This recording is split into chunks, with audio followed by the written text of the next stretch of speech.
Hay temas que creemos conocer de memoria, ¿no? Pero que si rascamos un poquito, la historia es otra. Y hoy vamos a hacer justo eso. Vamos a meternos de lleno en la historia de la prostitución. Pero, ojo, no como un simple oficio, sino como un espejo del poder, la religión y la economía a través del tiempo. A ver, ¿cuántas veces hemos oído eso de el oficio más viejo del mundo? Miles. Se dice casi en automático, como si fuera una ley de la naturaleza. Pero, ¿y si esa frase tan repetida, en vez de aclarar, en realidad estuviera escondiendo lo más importante de la historia? Bueno, pues justo eso es lo que vamos a hacer, ponerla en duda desde el arranque. Y aquí, justo aquí, está el corazón de todo este análisis.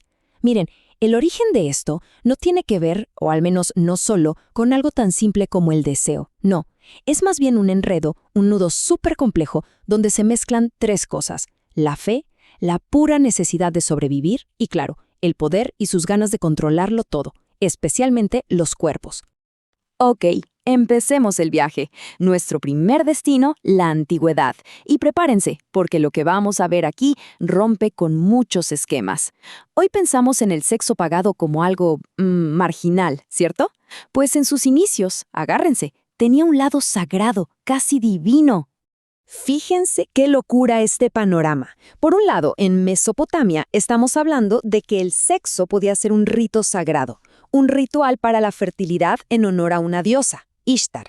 De ahí saltamos a Grecia y ¡pum!, todo cambia. Ahí lo que manda es una jerarquía social súper rígida. Y para rematar, llegamos a Roma. Y los romanos, ya sabemos cómo eran, prácticos hasta la médula. Lo convirtieron en burocracia, en un negocio más. O sea, el sexo pasó a ser oficialmente un bien de consumo regulado por el Estado.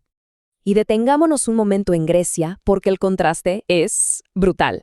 Miren esto. Por un lado estaban las pornai. Eran esclavas, básicamente propiedad, sin ningún estatus social.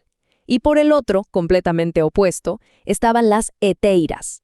Piensen en Aspasia de Mileto. Ellas eran mujeres educadas, cultas, compañeras intelectuales que se sentaban a debatir de tú a tú con los grandes filósofos. O sea, dos universos paralelos coexistiendo en la misma ciudad. Increíble. Y con esto queda clarísimo el genio romano para la organización, ¿no? A ellos no les importaba tanto el juicio moral. Lo que querían era orden, control y recaudar impuestos, claro.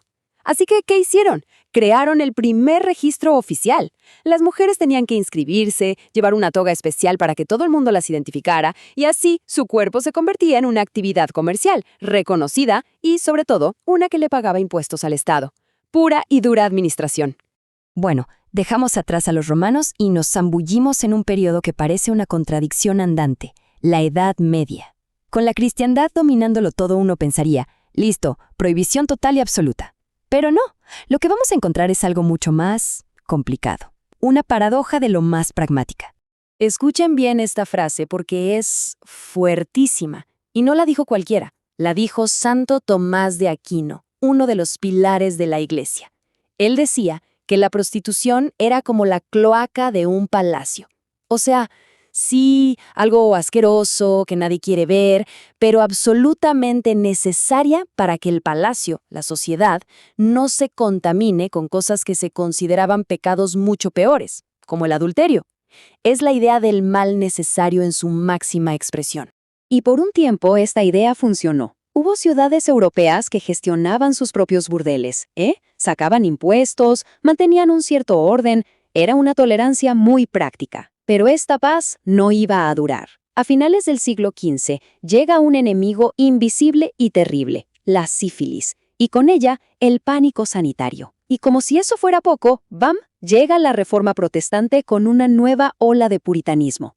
Fue la tormenta perfecta. El resultado: se acabó la tolerancia, se cerraron los burdeles públicos y toda la actividad se fue a la sombra, a la clandestinidad. Y claro, se volvió infinitamente más peligrosa.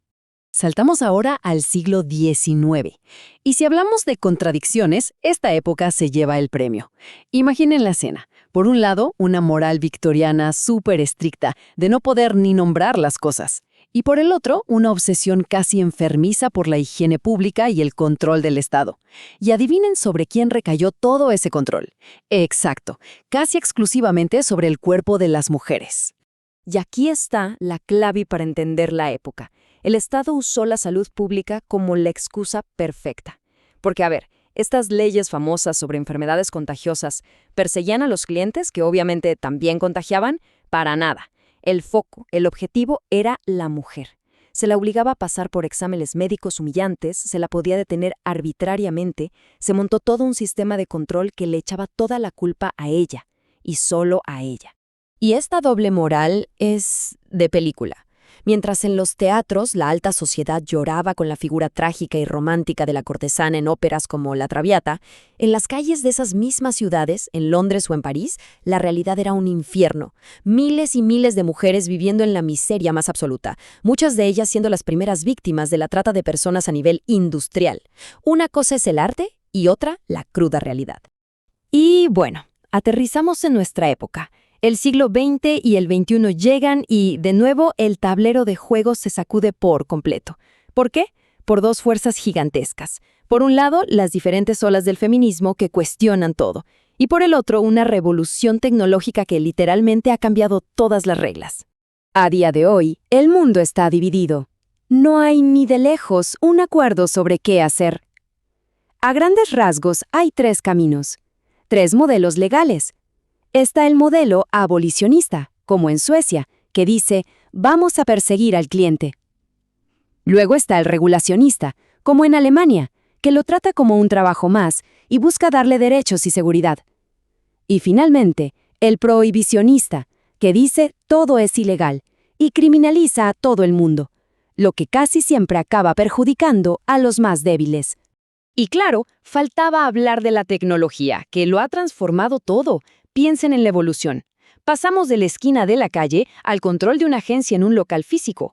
Y ahora, ¿quién manda? El algoritmo. Plataformas digitales, sitios como OnlyFans, todo se ha movido al mundo virtual.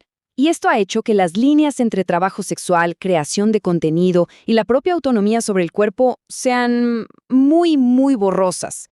Entonces, después de todo este viaje por la historia, ¿dónde estamos parados?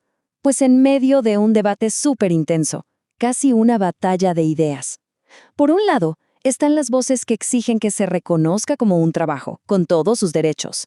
Y por el otro, quienes luchan por su abolición total, porque la consideran una forma de violencia que no se puede regular, solo erradicar. Y quizás, si hay que quedarse con una sola idea de todo esto, es esta. Al final del día, la historia de la prostitución no es realmente una historia sobre sexo, es una historia sobre el poder. Es la crónica de cómo, época tras época, la humanidad ha decidido quién es el dueño del cuerpo del otro, quién tiene el derecho de controlarlo, de usarlo y de ponerle un precio. Y esta nos deja con una última pregunta flotando en el aire. Como sociedad, ¿qué precio estamos dispuestos a pagar? Un precio que se mide en libertad, en seguridad, en dignidad, dependiendo del camino que se elija. Porque como hemos visto, esta historia está muy lejos de haber terminado. De hecho, se sigue escribiendo ahora mismo.